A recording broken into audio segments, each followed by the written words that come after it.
First, open the Word document where you want to add your table. You can use a blank document or an existing one. Next, go to the top menu and click on the Insert tab. Then, click on the Table button. A drop-down will appear with a grid. Hover over the squares to choose how many rows and columns you want. For example, 3 columns and 4 rows. Click once you've selected the size and boom, your table appears in the document. Now you can start typing into your table.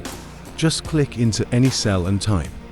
Use the Tab key to quickly move to the next cell.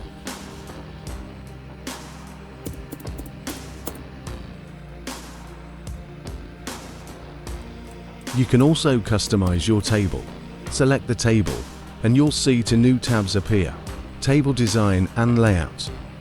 Under Table Design, you can pick a different style, add shading, or change borders. And in the Layout tab, you can adjust row height, column width, and even merge or split cells. And that's it. You've just added and customized a table in Microsoft Word. Easy, right? If you found this helpful, give it a thumbs up, subscribe for more simple tech tutorials, and let me know in the comments what you'd like to learn next.